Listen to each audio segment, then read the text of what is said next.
함께 기도하는 시간 갖겠습니다. 주님, 오늘 대림절 두 번째 주일입니다. 아기 예수님을 바라보며 재림의 주님을 소망하는 귀한 예배가 되게 하여 주옵소서. 주님 앞에 신앙 고백하며 나아갑니다.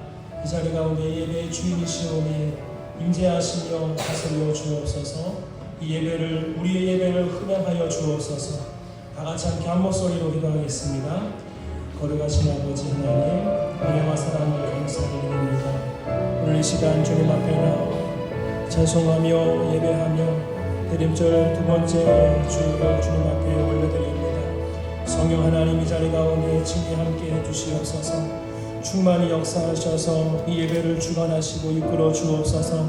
하나님, 아기 예수님을 바라보며 재림의 예수님을 소망하는 대망하는 귀한 시간 되게 하여 주옵소서. 주님, 구원의 기쁨과 감격이 있는 예배가 되게 하여 주옵소서. 주님 앞에 영광 올려드리는 귀한 시간 되게 하여 주옵소서. 놀라운 주님의 은혜만을 간구합니다. 영광을 받아 주시옵소서. 예수님의 이름으로 간절히 기도하옵나이다. 다 같이 신앙 고백하겠습니다. 나는 전능하신 아버지 하나님, 천지의 창조주를 믿습니다. 나는 그의 유일하신 아들 우리 주 예수 그리스도를 믿습니다. 그는 성령으로 잉태되어 동성녀 마리아에게서 나시고 본디오 빌라도에게 고난을 받아 십자가에 못 박혀 죽으시고 장사된 지 사흘 만에 죽은 자 가운데서 다시 살아나셨으며 하늘에 오르시어 전능하신 아버지 하나님 우편에 앉아 계시다가 거기로부터 살아있는 자와 죽은 자를 심판하러 오십니다. 나는 성령을 믿으며 거룩한 공교회와 성도의 교제와 죄를 용서받는 것과 몸의 부활과 영생을 믿습니다. 아멘. 아멘. 할렐루야. 우리 앞에 잡은 서로 얼굴 보시며 인사할까요? 주님의 이름으로 환영합니다. 잘 오셨습니다. 환영합니다. 다시 한번 인사할까요? 예수님이 당신을 위해 이 땅에 오셨습니다. 인사하겠습니다. 예수님이 당신을 위해 이 땅에 오셨습니다. 아기 예수님으로 오셨습니다. 아멘. 예수님이 우리를 구원하시기 위해 이 땅에 오셨습니다. 우리를 사랑하셔서 이 땅에 오셨습니다. 우리 온 마음을 다해서 그 주님을 찬송하며 나가겠습니다. 우리 내 손을 주께 높이 듭니다. 내 손을 주께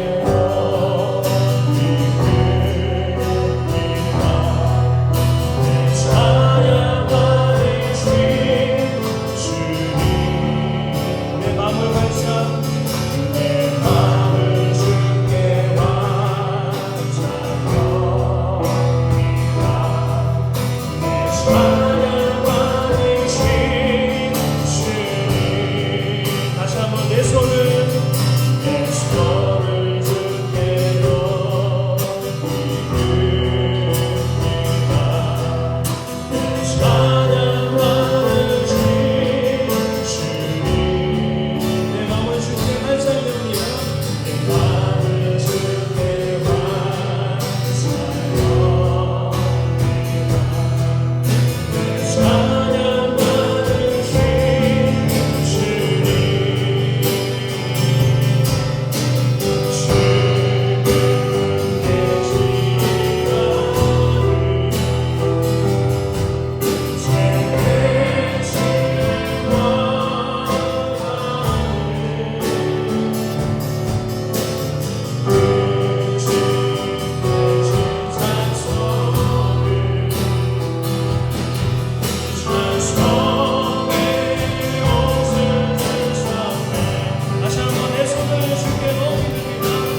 감사합니다.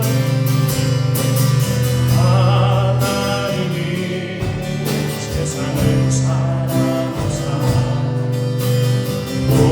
보세자를 우리에게 주셨으니 주님의 자나라 멸망치 않고 영원한 생명 주님의 길을 떠나시고 이 땅에 오셨습니다. 하나님이 세상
영원한 생명을 위해서 이 땅에 태어나신 아기 예수님을 바라봅니다. 아버지여, 기뻐하며 감사하며 주님 앞에 영광을 드리는 오늘 이 시간 되게 하여 주시옵소서. 진정한 고백이 있는 예배가 되게 하여 주시옵소서. 함께 기도하겠습니다. 주여, 주여, 주여.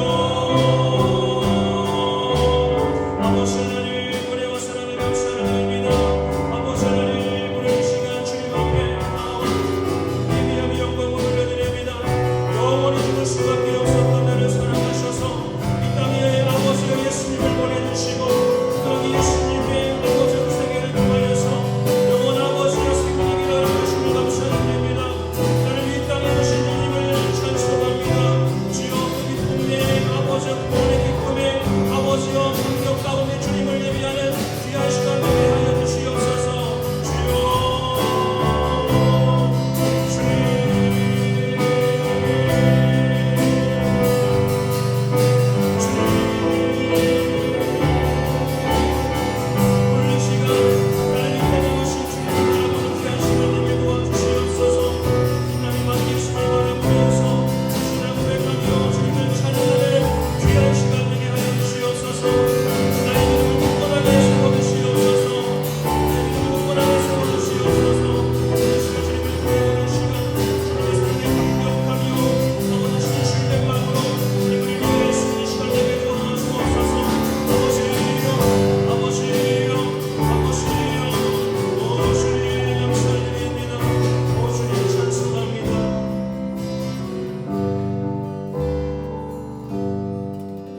거룩하신 아버지 하나님, 감사합니다. 오늘 대림절 두 번째 주일 예배로 모였습니다.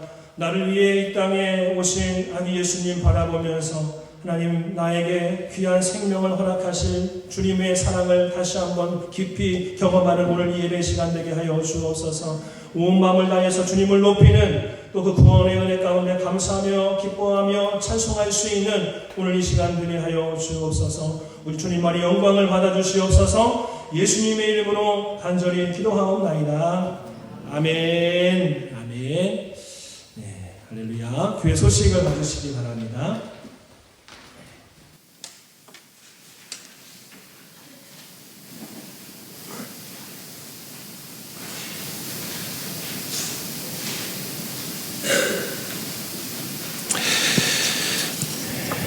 네, 오늘 예배 참석하신 모든 분들을 주님의 이름으로 환영합니다. 오늘은 대림절 두 번째 주일로 지킵니다. 성탄 감사 예배는 25일 수요일 오전 10시에 있습니다. 꼭 기억하시고 성탄의 기쁨 가운데 주님을 찬송하기를 바랍니다. 금요 기도회가 진행 중에 있습니다. 금요일 수요 저녁 예배도 있고 금요일 저녁 기도회도 있습니다. 꼭 함께 오셔서 기도하는 시간이 되기를 바랍니다. 다음 주일은 대림절 세 번째 주일로 지킵니다. 말씀을 읽고 묵상하는 신앙인이 됩시다. 이번 주간 통독 말씀 주보에 기록되어 있습니다. 꼭 통독하시고 묵상하시고 말씀에 의지하여 살아가시기를 바랍니다. 교회 부동산 관련 재판이 이번 주 수요일에 있습니다. 수요일 오후 2시에 있고요.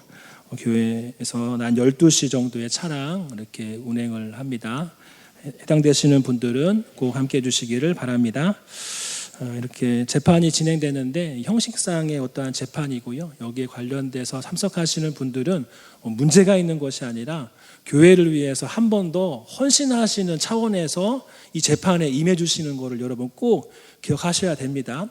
이분들은 오래전부터 교회에 헌신하신 분들이에요. 그리고 이게 행정적으로 처리가 안 되니까 재판까지 진행되는 건데 굉장히 이게 부담이 되실 수 있어요. 근데 한 번 더 교회를 위해서 희생하는 마음으로 이 재판에 함께 해주시는 거니까 여러분 꼭 축복해 주시고 중보해 주시기를 바랍니다. 마음이 무겁지 않도록 여러분 꼭 기도해 주셔야 됩니다.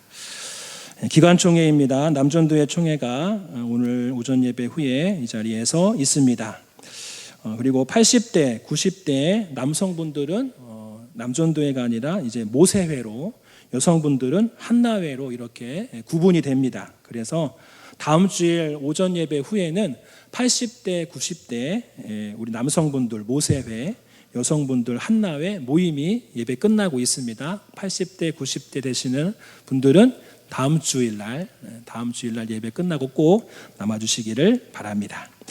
2025년도 여전도회 총회가 지난 주일에 있었습니다. 그래서 이전 우리 김선미 권사님 그리고 이은실 집사님 이렇게 임원으로 섬겨주셨는데 감사드리고, 이번에 이제 2025년도에는 한민정 권사님이 회장으로 김유림 집사님이 회계로 이렇게 함께 해주시기로 했습니다.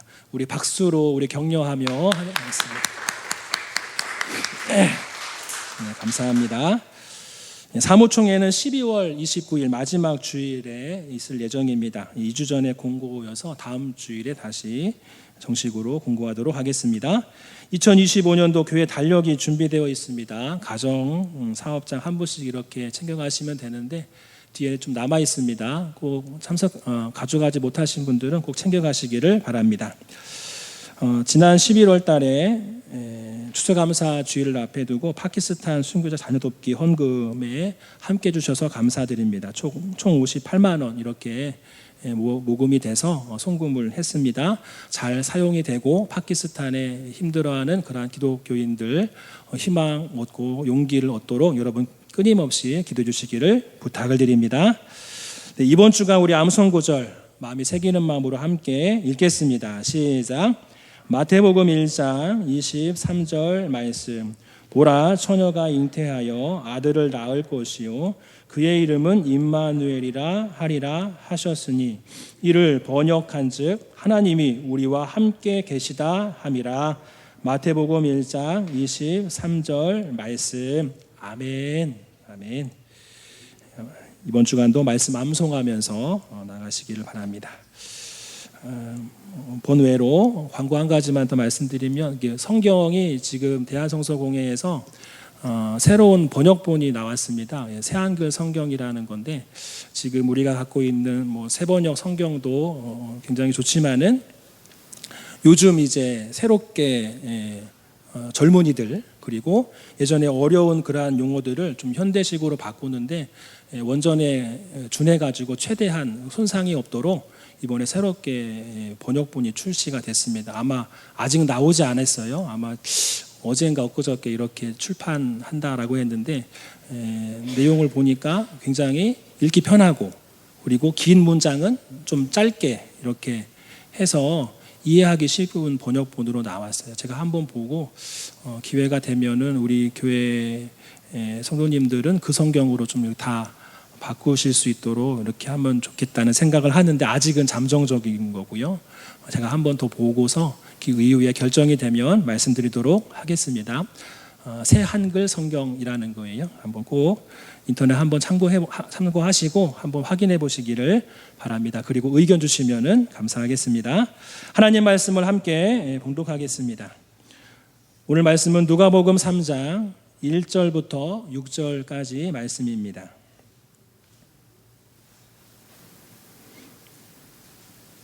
누가복음 3장 1절부터 6절, 신약성경 90쪽입니다.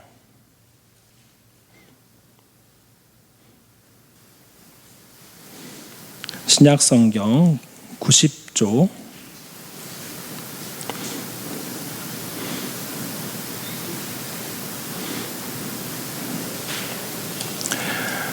3장 1절부터 6절. 사람 이름이 많이 나오고 지명 이름이 좀 나오는데요. 다 같이 함께 천천히 또박또박 읽도록 하겠습니다. 시작. 디베리오 황제가 통치한 지 15해 곧 본디오 빌라도가 유대의 총독으로, 헤롯이 갈릴리의 분봉 왕으로, 그 동생 빌립이 이두레와 드라고닛 지방의 분봉 왕으로, 루사니아가 바빌레네의 분봉 왕으로, 안나스와 가야바가 대제사장으로 있을 때에 하나님의 말씀이 빈 들에서 사가랴의 아들 요한에게 임한지라. 요한이 요단강 부근 각처에 와서 죄사함을 받게 하는 회개의 세례를 전파하니, 선지자 이사야의 책에 쓴 바 광야에서 외치는 자의 소리가 있어 이르되 너희는 주의 길을 준비하라. 그의 오실 길을 곧게 하라. 모든 골짜기가 메워지고 모든 산과 작은 산이 낮아지고 굽은 것이 곧아지고 험한 길이 평탄하여질 것이요 모든 육체가 하나님의 구원하심을 보리라 함과 같으니라. 아멘. 아멘. 우리 앞뒤자분, 하나님이 당신을 사랑하십니다. 인사하겠습니다. 하나님이 당신을 사랑하십니다. 사랑하십니다. 아멘. 하나님이 이 자리에 함께 하신 모든 분들을 사랑하시는 줄 믿습니다. 그 증거가 바로 우리 아기 예수님인 줄 믿습니다. 할렐루야. 오늘 대림절 우리가 두 번째 주일을 맞이했습니다. 연말에 대림절 기간을 보낸다는 게 저도 목회자로서 지금 계속해서 연말마다 대림절을 이렇게 진행을 하는데 이게 대림절을 의미 있게 보내는 것이 쉽지 않습니다. 왜냐하면 한 해를 마무리하는 12월 달 마음이 어때요? 되게 들떠 있잖아요. 한 해가 이제 끝나고 새해를 맞이해야 되는구나. 잘 정리해야지. 내가 할 게 뭔가 막 이런저런 생각들이 막 교차하기 때문에 12월에 대림절을 지낸다는 게 굉장히 어려워요. 그리고 모임도 굉장히 많지 않습니까? 뭐 총회뿐만 아니라 저 교회 밖에서도 여러 기관들이 12월 달 마무리한다고 총회한다고 막 모임들이 굉장히 많아요. 한 해를 마무리한다. 또 막년의 모임도 있고 하면서 송년의 모임도 있고 하면서 여러 모임들이 있어요. 그리고 더 나아가서는 이 크리스마스, 성탄절, 예수님의 탄생을 기억하는 그 날을 또 이 세상에서는 어떻게 합니까? 성탄절, 예수님의 탄생과 물론 그 의미는 다 알고 있지만 그 분위기는 아예 분리를 시켜 버렸잖아요. 예수님의 탄생은 아무런 온데간데 없고 뭐만 있어요? 선물 주고 선물 받고 한 해 잘 마무리하자 축복하고 막 하면서 이렇게 유흥과 관련된 그러한 날로서 이렇게 퇴색이 된 것을 우리가 느낄 수 있는데 이런 걸 보면은 이 대림절을 정말 의미 있게 보내는 게 쉬운 게 아니구나 그런 생각이 듭니다. 대림절을 다른 말로 대강절이라고도 해요. 대강절, 강림, 대림절, 강림 똑같은 단어를 대강절, 대림절 이렇게 나눠서 쓰는데 저는 대강절이라는 말을 처음에 쓰다가 어떤 분이 그런 얘기를 들었어요. 대강절은 어떻게 보내는 거야? 에이 대강 보내면 되지 뭐 이런 얘기를 제가 들었어요. 이거 굉장히 정말 거룩한 말인데 이 한글로 이렇게 비꼬아가지고 이렇게 쉽게 툭툭 던지는 모습 보면서 이게 성도님들을 위해서 대강절이라는 말보다는 대림절을 써야 되겠다. 대강절 했다가는 이거 큰일 나겠다는 생각이 좀 들었습니다. 그래서 우리 교회는 계속해서 대림절이라는 말을 씁니다. 대림절. 예수님의 오심을 대망하는 거예요. 그런 기간이 바로 대림절 기간입니다. 아기 예수님의 모습을 마음속으로 기뻐하면서 감사하면서 그 예수님이 나중에 다시 이 땅에 재림의 주님으로 오시는데 그 순간을 바라보는 거예요. 우리는 어디에 포커스가 맞춰져 있어요? 아기 예수님께 포커스가 맞춰져 있는데 이게 더 큰 비중은 사실 재림의 예수님입니다. 예수님은 2000년 전에 이미 오셨어요. 다시 오실 예수님은 아기 예수님으로 오실까요? 아니요. 다시 오실 예수님은 아기 예수님으로 오시지 않아요. 그분은 재림의 예수님, 심판의 주님으로 다시 오실 뿐이에요. 그 모습이 달라요. 다시 오신다는 거에 초점이 맞춰져 있어가지고 대림절, 다시 오실 예수님을 내가 정말 소망합니다. 대망합니다. 그런 마음으로 우리가 대림절을 보내야 할 줄 믿습니다. 지난 주간 이제 첫째 주간이었는데 이번 주간 둘째 주간인데 여러분 지금 대림절을 어떻게 보내고 계십니까? 오늘 말씀을 통해서 내가 이렇게 보내야 되겠구나 마음속으로 깨닫고 그렇게 실천할 수 있는 저와 여러분 되기를 주님의 이름으로 축복합니다. 오늘 누가복음 우리가 읽은 말씀은 다른 성경의 말씀과는 조금 달라요. 모양이 좀 달라요. 사람 이름이 많이 나옵니다. 굉장히 많이 나와요. 누가복음에서 누가가 이제 누가복음을 썼잖아요. 누가가 누가복음하고 사도행전을 썼어요. 그래서 이게 누가행전이라고 하거든요. 성경을 읽을 때 누가복음 읽고 바로 사도행전을 이렇게 읽으면은 이게 쭉 이어져요. 이 누가는 굉장히 똑똑한 사람입니다. 의사 누가라고 하잖아요. 굉장히 박식해요. 그리고 굉장히 치밀합니다. 그래서 성경을 읽을 때 누가복음은 우리가 꼼꼼히 볼 필요가 있어요. 괜히 그 단어를 이 사람이 그냥 쓴 게 아니거든요. 잘 보고서 이걸 왜 썼을까? 이렇게 우리가 궁금증을 가지고 말씀을 보면은 이 말씀이 다르게 보일 수도 있어요. 오늘 1절에 사람 이름이 많이 나옵니다. 한번 보실까요? 누가 나옵니까? 황제 이름이 나와요. 한번 따라할까요? 디베rio. 예. 디베rio 황제 이름이 디베료예요. 티베리우스라고 하는데 이 디베료 황제가 통치했을 때예요. 황제는 로마 제국의 가장 높은 사람입니다. 전 제국을 다 통치하는 사람이에요.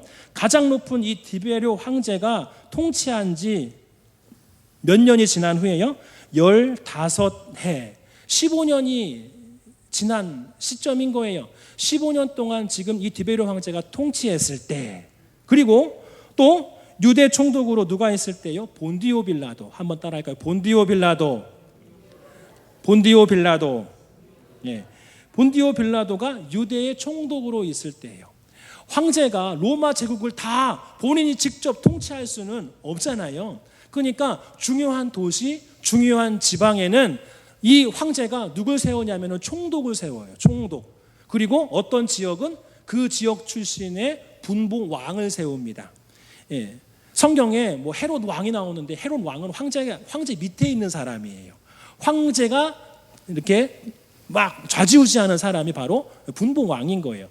총독과 분봉 왕이 각 지역을 담당하는데 이 이스라엘 지역은요 여러 갈래로 이렇게 쪼개져 있어요. 지역적으로 유대 지역은 본디오 빌라도 총독 로마에서 직접 파견해가지고 총독이 본디오 빌라도라고 하는 총독이 다스리고 있습니다. 로마인이에요. 그리고 갈릴리의 분봉 왕으로 누가 있어요? 헤롯이 유명한 그 헤롯. 예수님이 갈릴리 사역하잖아요. 갈릴리 사역하면서 헤롯 얘기가 굉장히 많이 나요. 그 지역의 분봉 왕인 거예요. 헤롯. 한번 따라할까요? 헤롯. 네. 또 그 동생 빌립, 헤롯의 동생 빌립이에요. 빌립이 이두레와 드라고니 지방의 분봉 왕으로 있다. 이렇게 얘기하고 있어요. 갈릴리 근처에 있는 그런 지역입니다. 또 루사니아가 바빌레네의 분봉 왕으로 있대요. 이게 누군지는 정확하게 우리가 몰라요. 여기 한 번 나오고 말거든요. 성경 안에서는 분봉 왕으로 있어요.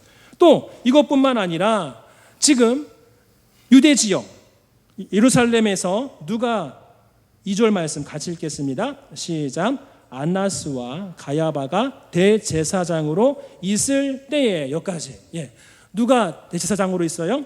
안나스와 가야바가 두 사람이 지금 그 이 직분을 감당하고 있어요. 원래 한 사람이거든요. 근데 여기도 굉장히 복잡해요. 로마가 이렇게 세운 사람이 있고 그 지역의 어떠한 정치적인 그러한 상황 속에서 세워진 사람이 있어요. 그런데 이 가야바가 이 안나스의 사위예요. 사위. 한 가족입니다.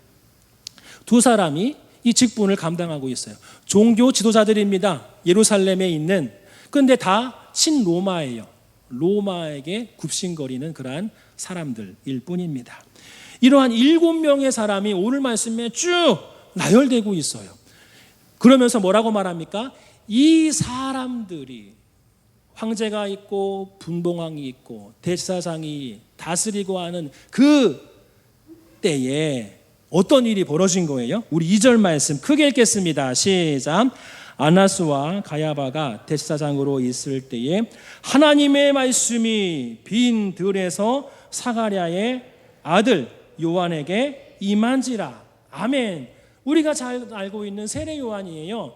바로 그 사람들이 통치하고 있는 그 시대에 바로 그때에 하나님께서 역사하시기 시작을 한 거예요. 하나님이 활동하시기 시작합니다. 움직이시기 시작합니다. 여러분 구약 성경에 하나님이 역사하셨어요. 그리고 신약 시대에 오늘 바로 이 순간부터 다시 하나님이 역사하시기 시작한 거예요.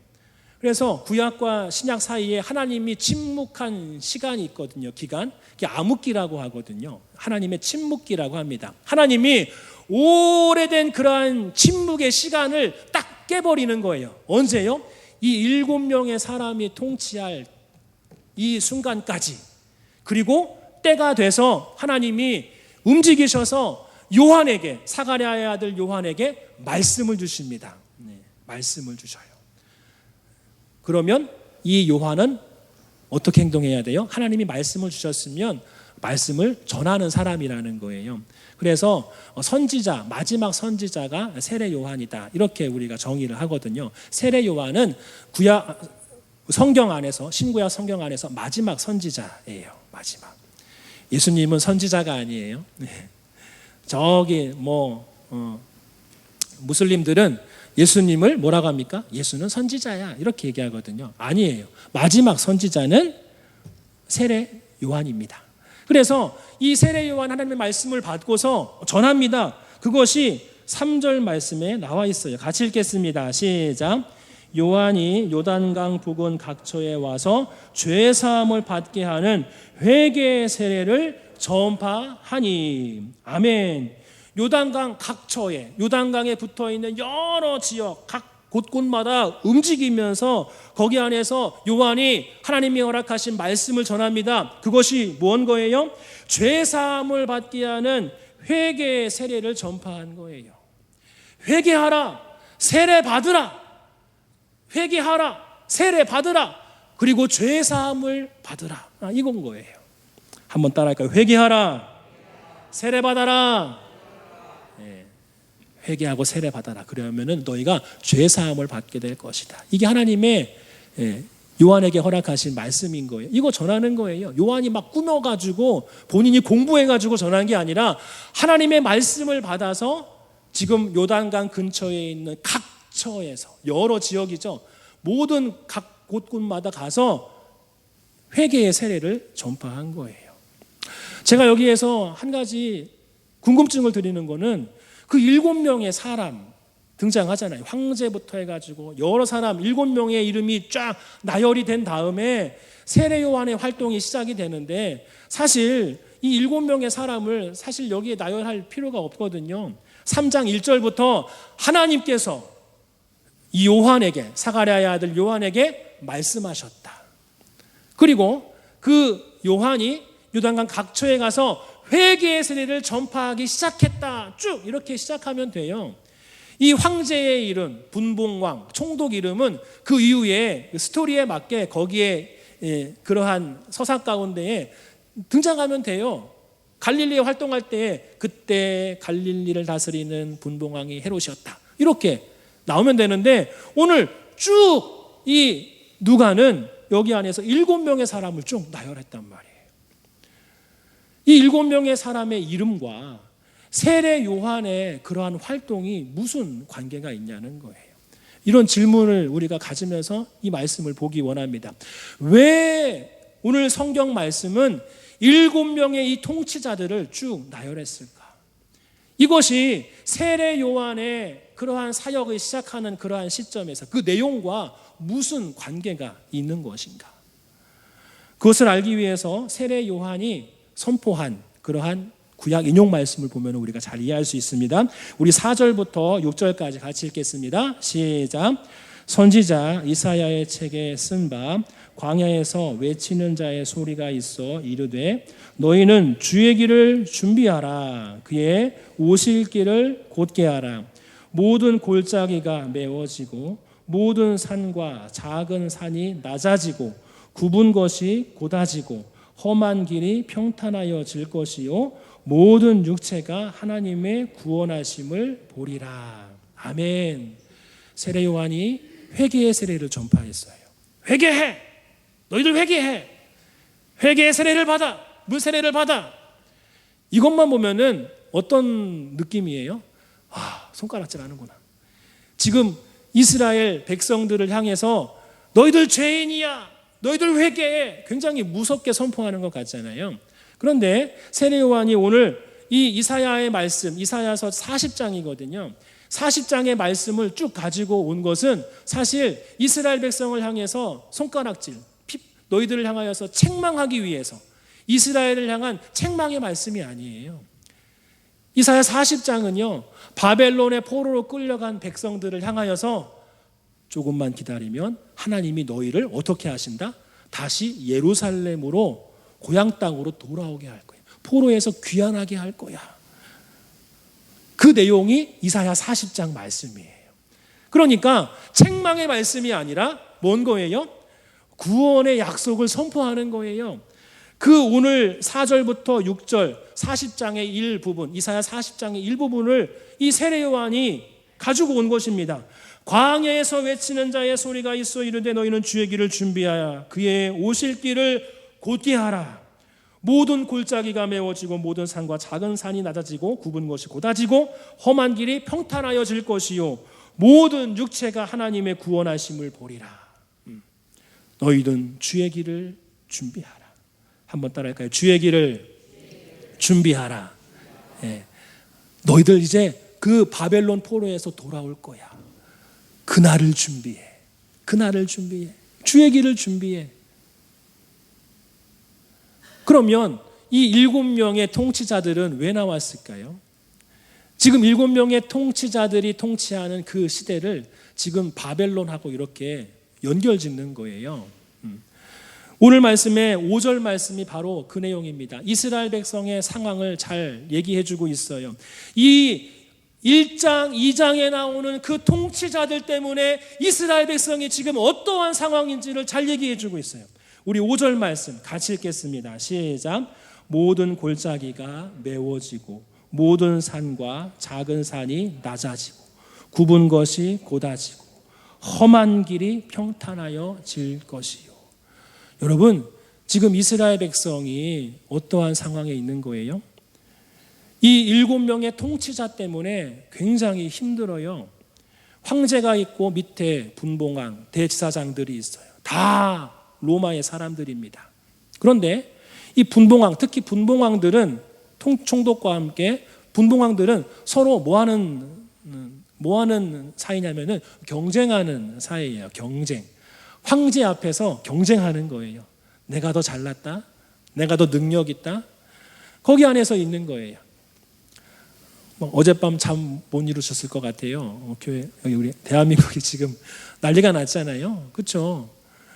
이렇게 막 요즘도 그러는데 그 당시는 얼마나 경쟁이 심했겠습니까? 누구냐? 통치자가 누구냐에 따라서 그 밑에 백성들은요 굉장히 힘들어요. 고통 가운데 있을 수밖에 없어요.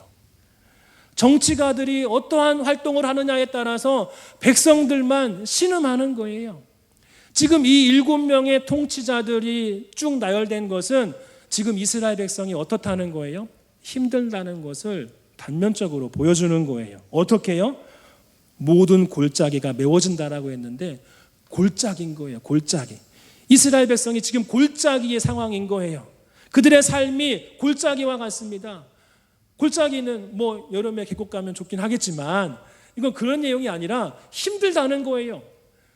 올라갔다 내려갔다 이렇다가 저랬다가 어디 장단에 맞춰야 될지를 몰라요.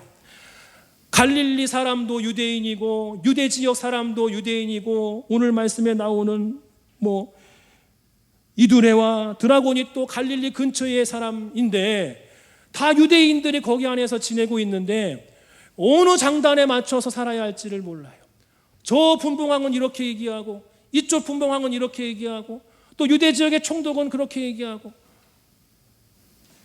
잘 보시면 예수님도 그것 때문에 되게 힘들어 하셨거든요. 고난길 가운데에 하면서 총독이 야, 그 나사렛 예수는 갈릴리 지역 사람 아니냐?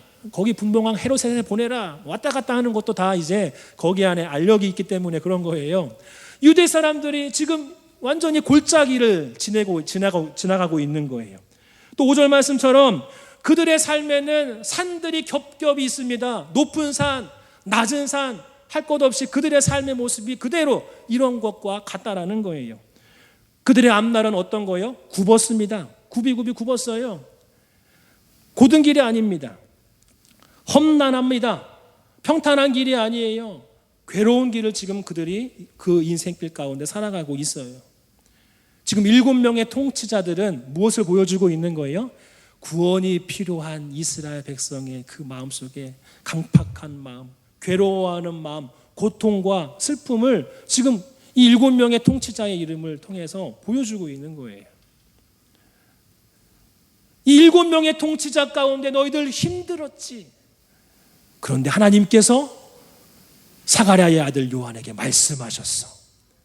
회개하라, 세례를 받으라, 죄사함을 받으라. 이게 책망이 아니라 하나님의 구원을 지금 선포하고 있는 거예요. 죄사함이라는 말이 있잖아요. 오늘 말씀 보면 명확하게 나오지 않습니까? 3절 말씀에 각처에 와서 죄사함을 받게 하는, 회개하라, 맞긴 맞지만 죄사함을 위해서 회개하라고 지금 세례 요한이 얘기하고 있는 거잖아요. 그래서 하나님의 구원을 경험해라, 그걸 선포하고 있는 것입니다. 오늘 우리는 대림절을 보내고 있습니다. 주님의 길을 예비해야 돼요. 주님의 길을 준비하는 그러한 대림절이 되어야 할 줄 믿습니다. 우리 옆에 분에게 주님의 길을 준비합시다 인사하겠습니다. 주님의 길을 준비합시다. 준비합시다. 준비합시다. 주님의 길을 준비하는 대림절이 되어야 합니다. 지금 여러분들은 어떻게 대림절을 보내고 있습니까? 그러면 주님의 길을 준비한다는 것이 뭘까요? 주님이 우리에게 은혜를 베푸시고 구원의 완성을 허락하신대. 나중에 우리 예수님이 땅에 재림하시면 우리를 향한 구원이 완성이 되는데, 그 주님이 오시는데 그 주의 길을 준비하는 삶은 어떠한 삶일까요? 야, 주님 오신댄다. 저 앞마당에 대문 앞에 길 좀 닦아라. 청소하는 게 주님의 길을 준비하는 겁니까? 눈이 지난번에 많이 왔는데, 야, 주님 오실 길을 준비해야지. 눈 다 치워. 정돈하고 깨끗하게 화단 정리도 하고. 그게 주님의 길을 준비하는 걸까요? 우리가 이거를 생각할 때 이런 생각을 해야 돼요. 주님의 길을 준비하라. 그러면 주님이 뭔가 필요하신 분일까요? 아니요. 우리가 이 말씀을 오해하면 안 돼요. 주님의 길을 준비해야 주님이 오신다는 걸까요? 아니요. 아니에요. 주님의 길을 준비한다는 것은 그 준비가 없으면 주님이 안 오신다, 그게 아니라 주님이 뭔가 준비가 필요해서 그 준비를 너희가 해라, 이게 아니라 여기서 말하는 것은 그거예요. 주님의 길은 뭘까요? 주님의 길은 구원입니다. 구원하심. 구원하심이 보좌에 앉으신 우리 어린 양께 있지 않습니까? 주님의 일은 구원하심이에요. 주님의 길은. 그러면 그 구원하심을 준비해라 라는 의미거든요. 그러면 주의 길을 준비하는 것은 무슨 말입니까? 오늘 그거를 세례 요한이 명확하게 얘기하고 있어요. 무엇입니까? 회개해라, 세례 받아라, 그리고 죄사함을 받아라. 이게 주님의 길을 준비하는 거예요. 바벨론의 포로로 있던 그 백성들이 다시 예루살렘으로 돌아오려면 어떤 과정이 필요하겠습니까? 바벨론의 포로로 끌려간 사람들은요, 죄 때문에 끌려간 거예요. 우상 숭배하고 하나님 말씀대로 살지 않아서 바벨론에 끌려간 거예요. 그 사람이 다시 예루살렘으로 돌아오려면 어떤 과정이 필요하겠습니까? 과거에 하나님 앞에 지었던 모든 죄에 대한 그러한 그 응어리들을 다 해결해야 돼요. 주님의 길을 준비하라. 주님이 너희를 다시 애굽에서 인도해서 가나안 땅으로 인도한 것처럼 너희들을 바벨론에서 꺼집어내서 그 약속의 땅 예루살렘으로 인도하실 것인데, 주님이 그렇게 그 길을 인도하실 것인데 너희들이 준비되어져 있지 않겠느냐? 회개해라. 너의 죄의 문제 해결해라. 그 죄를 갖고서는 절대로 예루살렘으로 들어갈 수 없다. 세례 요한도 지금 똑같은 얘기하고 있는 거예요. 주님의 길을 준비하는 것은 우리가 주님을 위해서 뭔가 하는 게 아니라, 주님의 길을 준비하는 것은 누굴 준비하는 거예요? 나를 준비하는 거예요.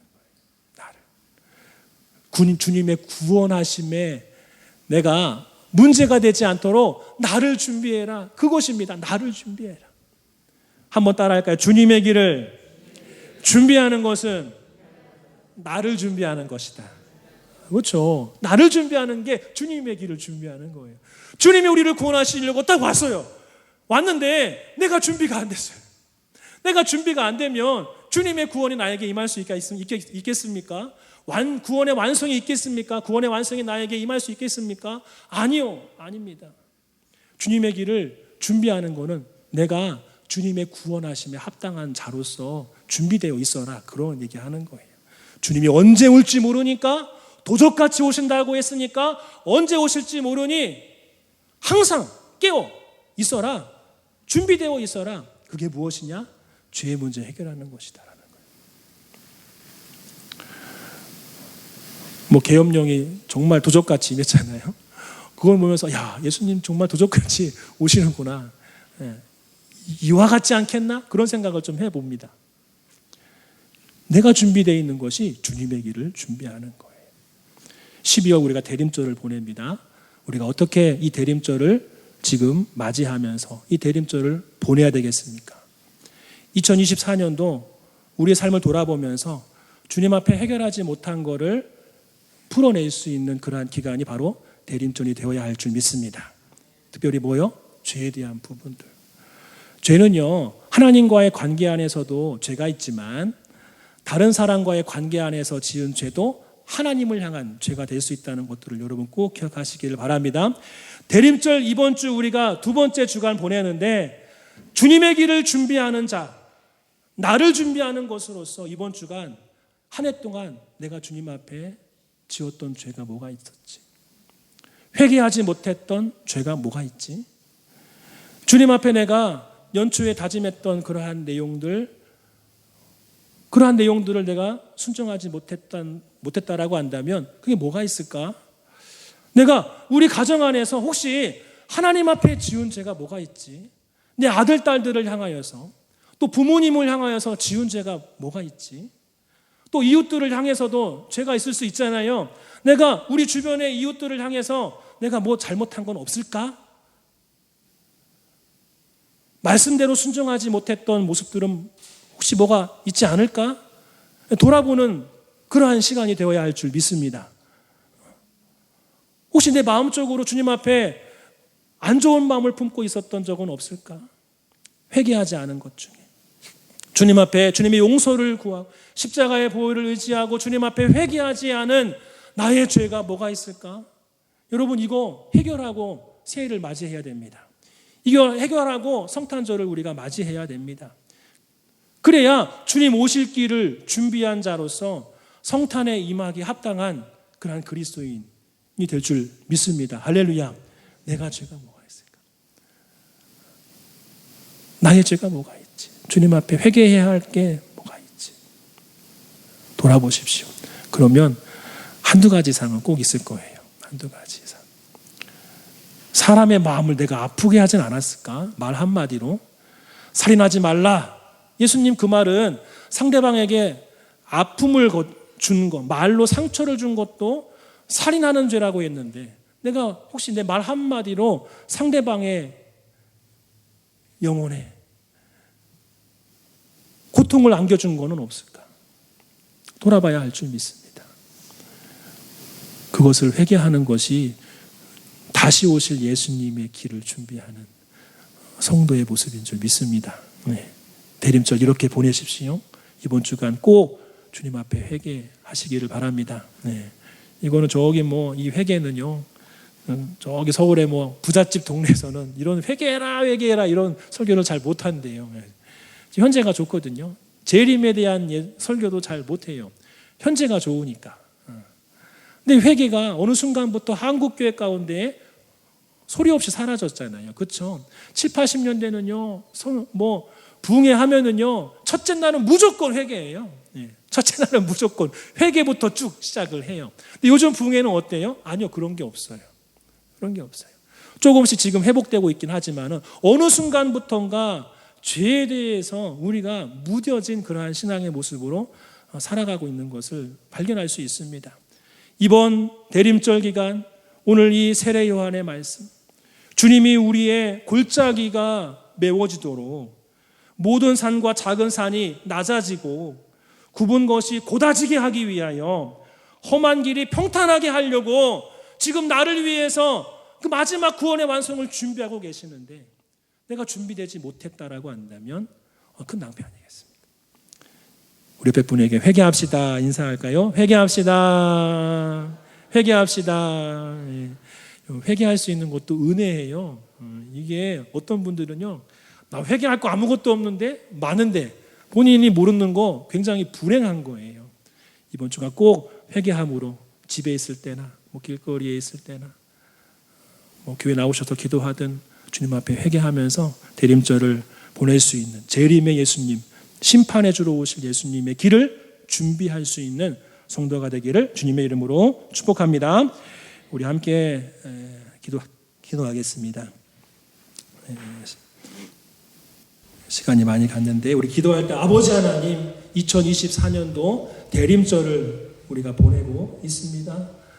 교회력의 시작이 대림절인데 주님 다시 오실 심판의 주님 재림의 예수님 앞에 우리가 준비된 자로서 신앙생활하고 있습니까? 준비된 자가 되기 원합니다. 그것은 바로 죄의 문제를 해결하는 것인데 예수님이 2000년 전에 내 모든 죄를 짊어지시고 십자가에서 죽으신 줄 믿습니다. 그 십자가의 보혈을 의지하며 이번 한 주간 주님 앞에 회개해야 할 것 다 회개하고 재림의 예수님의 그 오실 길을 준비하는 성도가 되게 하여 주옵소서. 우리 가정에 죄가 있습니다. 우리 아들 딸들의 죄가 있습니다. 우리 부모님의 죄가 있습니다. 우리 가문의 죄가 있습니다. 주님 용서하여 주시옵소서. 주님 깨끗하게 죄 용서함 받아 주님 오실 날을 바라보며 기쁨으로 그날을 아버지와 맞이할 수 있는 성도가 되게 하여 주옵소서. 다 같이 함께 한 목소리로 기도하겠습니다. 주여 주여 주여. 거룩하신 아버지 하나님 은혜와 사랑을 감사를 드립니다. 오늘 누가복음 3장의 말씀을 통해서 대림절 기간 우리가 어떻게 지내야 할지를 돌아보게 하시니 감사를 드립니다. 통치자들이 많이 나왔습니다. 이 통치자의 삶 속에서 이스라엘 백성의 아버지의 상황을 우리가 알 수 있습니다. 그 상황은 불자기의 상황이었습니다. 모든 아버지의 산, 작은 산들이 겹겹이 있는 그러한 상황이었습니다. 아버지여 모든 것이 죽어있는 상태였습니다. 하나님 평탄한 것이 없이 하나님이여 험난한 그러한 길만이 아버지의 이스라엘 백성 가운데 있었음을 고백합니다. 아버지여 지금 혹시 우리가 그러한 상황 가운데 있지는 않습니까? 아버지여 지금 우리가 현재 이 땅 가운데 살아가는 삶이 바로 이러한 삶 아니겠습니까? 왕 예수님 다시 오실 때는 재림의 예수님 심판의 주님으로 오시는데 주님의 오실 길을 준비하는 것은 바로 나를 준비하는 것인 줄 믿습니다. 주님의 구원하심에 합당한 자로서 합당한 성도로서 내가 서 있는 것이 바로 주님의 오실 길을 준비하는 것인 줄 믿습니다. 우리 이 시간 함께한 모든 아산만 교회 성도님들 각자의 삶의 자리에서 예수님 이 땅에 오실 아버지 그 순간을 준비하는 성도로 서게 하시네. 특별히 오늘 말씀처럼 아버지와 죄의 문제를 철저하게 주님 앞에 회개하며 죄 용서함 아버지와 받고 주님 오실 날을 고대할 수 있는 아버지와 그러한 신앙의 아버지와 마음들이 회복되어지도록 이 시간 은혜를 부어주시옵소서. 이번 한 주간 나의 삶을 돌아봅니다. 우리들의 가정을 돌아봅니다. 우리들의 이웃들을 돌아봅니다. 아버지와 회개할 부분들 철저히 주님 앞에 회개하며 나아갈 수 있는 회개의 부분을 주시옵소서. 주여 이 시간 간절히 기도합니다. 주님 우리가 회개할 때마다 주여 십자가의 보혈로 다시금 깨끗하게 정하게 써주시고 아버지여 죄 용서함 가운데 주님을 기뻐할 수 있는 아기 예수님과 주님의 주님을 다시 한번 크게 아버지여 대망할 수 있는 아버지의 그런 시간이 이렇게 잠깐 꼭 회복되어지도록 은혜를 부어주시옵소서. 주님 감사합니다. 주님 감사합니다. 주여 영광을 받아 주시옵소서. 거룩하신 아버지 하나님 감사합니다. 2000년 전에 아기 예수님으로 오신 우리 주님 다시 이 땅에 오실 때는 심판의 주님으로 오시는 줄 믿습니다. 그 주님의 길을 우리가 준비해야 되는데 그것은 곧 나 자신을 준비하는 것인 줄 믿습니다. 아버지여 우리의 죄의 문제를 다시 한번 심각하게 돌아보고 이번 한 주간 주님 앞에 회개하지 못한 것 회개하고 죄 용서함 받아 주님 다시 오실 그날을 아버지여 기쁨으로 대망할 수 있는 그런 신앙의 마음들 우리 자리 함께한 모든 분들 마음 가운데 회복시켜 주옵소서. 그렇게 인도하실 주님을 찬송합니다. 예수님의 이름으로 간절히 기도하옵나이다. 아멘. 다 같이 일어나셔서 우리 봉헌송 찬양하겠습니다.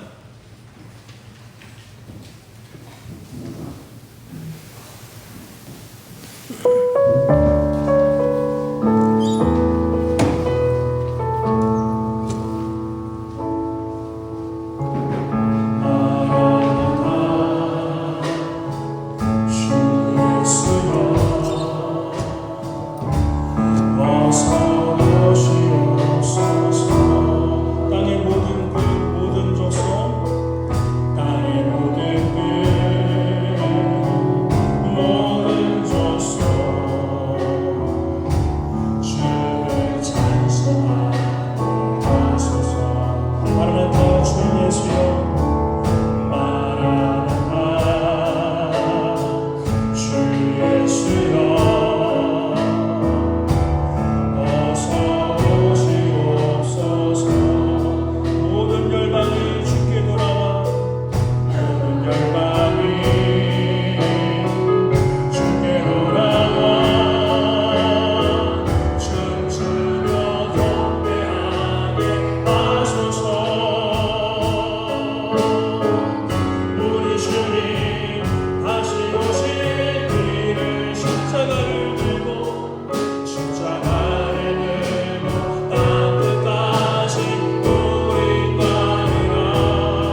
예수여 아멘 주 예수여 오시옵소서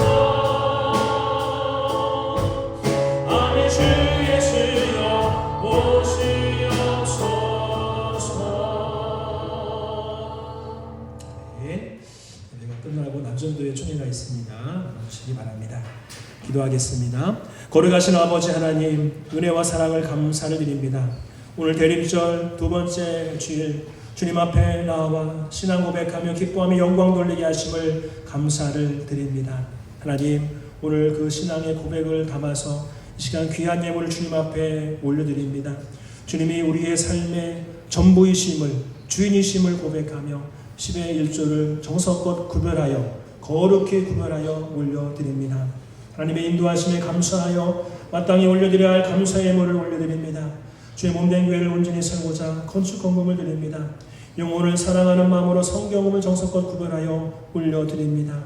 주님, 이 모든 것이 우리의 신앙 고백이오니 이 예물과 함께 주님 나를 받아 주시옵소서. 주님 나를 받아 주시옵소서. 나의 삶을 받아 주시고 우리의 가정을 받아 주시옵소서. 하나님, 유신이라 감 가운데 있는 심령들이 있습니다. 주님 이 시간 싸워 위로하시고 주님의 치유의 손길로 어루만져 주시옵소서. 십자가의 보혈로 머리 끝부터 발끝까지 덮어주시어서 영과 혼과 육이 온전히 회복되어져 마음껏 주님을 찬양할 수 있는 강건함으로 역사하여 주시옵소서. 이 시간 나사렛 예수 하나님 모든 연약함들은 묶임 벗고 떠나갈지어다. 회복되어질 지어다. 주님 역사하여 주시옵소서. 아버지의 가족들 먼 곳에 있습니다. 해외에 있습니다. 먼 지방에 있습니다. 아버지 홀로 지내고 있기도 합니다. 어떠한 상황인지 모릅니다. 주여 어느 곳에 있든지 주님 함께 하시는 줄 믿습니다. 함께 하시는 주님 발견하게 하시고 주님 붙잡고 나아갈 수 있는 신앙의 아버지와 승리자 형통의 삶을 살아가게 하여 주옵소서. 찬양받기에 합당하신 주님, 이번 한 주간도 하나님 아기 예수님 바라보며 재림의 예수님을 소망하는 아버지 그러한 신앙 고백들이 우리 성도들의 각자의 삶의 자리에서 넘쳐나게 하여 주시옵소서. 나를 주님하는 재림 앞에 예수님 앞에 나를 준비하는 이번 한 주간 되게 하여 주옵소서. 하나님 복되게 하시고 그 걸음걸음마다 주님 임마누엘로 함께하여 주옵소서. 지금은 우리 구주 예수 그리스도의 은혜와 아빠 하나님의 크신 사랑하심과 성령님의 대주인도 승리케 하시니 오늘 이 자리에 모인 모든 주의 백성들 머리머리 위에와 그 삶의 터전과 온 가족과 자녀 후손들 위에 지금부터 영원토록 함께 있을지어다. 아멘.